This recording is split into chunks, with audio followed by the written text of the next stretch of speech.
I'm not getting any payments now, I might just Yeah, make that sure. very clear to the audience.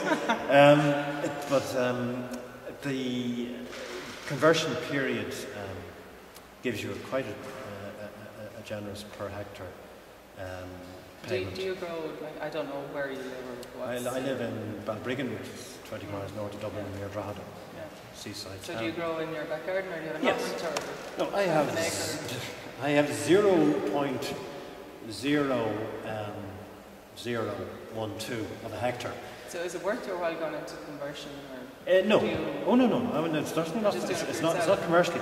What I am doing is making sure I appreciate, as you have mentioned earlier, the bureaucracy and the paperwork and the standards and the requirements that are there. I'm also applying for certification from 2 of the certification bodies. I'm applying through Organic Trust, and I'm applying through the Irish Organic Farmers and Growers Association. So I have double the costs, you might say, that a farmer would otherwise have. But I want to make sure that I can compare and contrast and be on top of the brief. So you do that really just to kind of Yeah, know what's involved? It's an educational process Yeah, sure. for me. The 3rd organic certification body I wouldn't be applying for because that deals with seafood, so Okay, I'm only land-based. No, not growing prawns or farming salmon. No. Do you feel there's a connection between organics and tourism in Ireland, or could there be a connection? Oh, absolutely, and this is another area where the likes of farmers' markets are very important. And Good Food Ireland, the organisation that Margaret Jeffers runs, is promoting good food, promoting sustainable farming, and also promoting tourism. And much of the tourism in this country is driven by what people see as a country where there's good food, there's clean food, there's good air, there's a nice landscape, interesting farming, and so the more farmers markets we have, the more we have the potential to promote our food culture through tourism. And the more organic farming we have, the more tourists coming from the likes of Austria, which is about 13% organic farming. People from America, where there's a large organic farming tradition. Canada, all these places where we're marketing Ireland, they will in many cases come to Ireland when they hear that we are serious about organic farming, because that's something they relate to and they respect the effort that goes into being an organic farmer.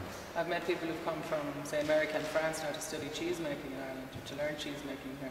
So, you know, in a short number of years, we've really gone far ahead in that area that nobody else did. Well, you've got to recognise people like, you know, Myrtle Allen and the daughters and granddaughters-in-law, you know, Dorina and Rachel, have done amazingly good work from television point of view, from media, from books, promoting our food culture, The image of Irish food. which is very, very attractive to tourists. Of course. What about organics or horticulture and education? Would you have any vision for, I know there was a big budget deficit last year, 213 million in the Department of Education. Would it have been nice to maybe get your hands on some of that? Well, throw in a few of those polytunnels. Well, yes, I'd love polytunnel in every school now. What I've done so far, and that's something that I have in my mind, is promoting polytunnels and developing them in schools. Some schools already have gone ahead and done that. But what I've been able to do, since I came into the department, one of my priorities was to get food growing into schools. We had already got the food dues programme, and that was very good, Board B, you know, encouraging and promoting and providing fresh food to give people a taste of what it means to eat fresh local produce, or even not so local, because I think it includes mangoes and bananas and you know, fruit that's quite exotic as well.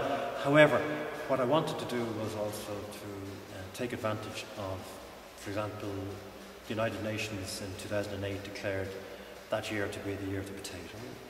That was a good opportunity to get food and potato growing into every school.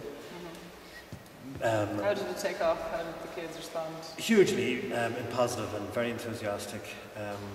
It was going to be just a pilot scheme for a few schools, but I managed, and thanks to the generosity of the fresh produce industry to a large extent, and along with Unpost and Safe Food Ireland, but you know, people like on Board B and AgriAware, and Country Crest, Dennigan's, you know, these big consolidators of farm produce, fruit and vegetables particularly, really put their money where their mouth was, and not just in 2008 but also 2009, and again they're doing it in 2010.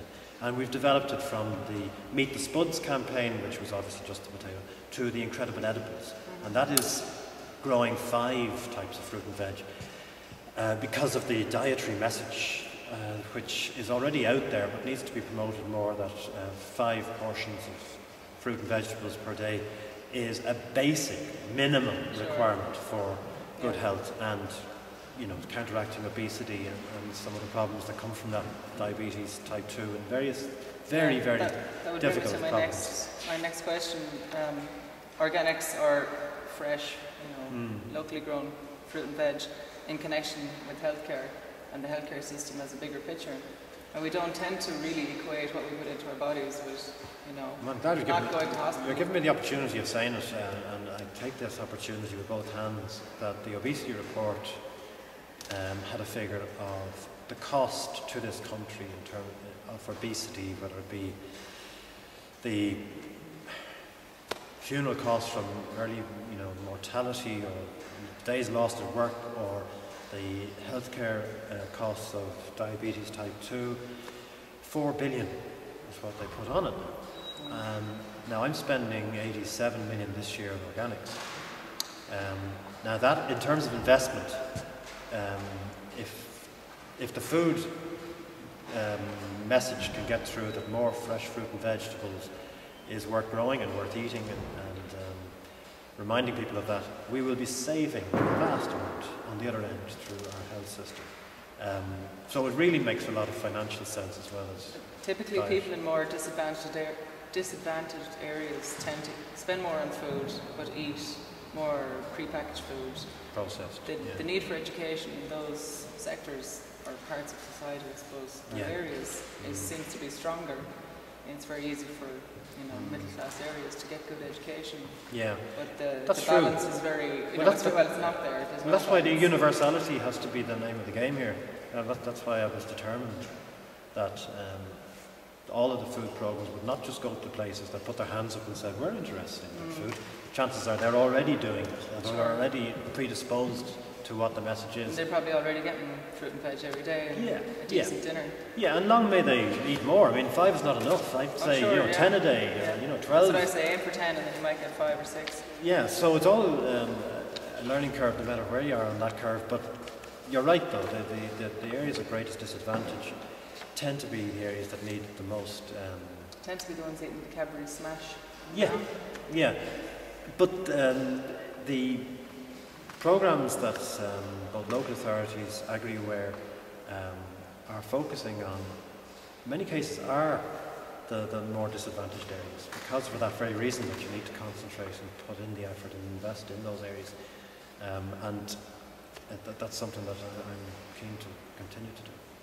Thank you. I don't know, are we being... we're being reminded that we're reminded. I haven't asked about gas fields, forestry... 27 minutes. Can't go into it. 28 minutes. The class with Kimmy. Okay, thanks, Trevor. All right, thanks, Valerie. Thanks a million.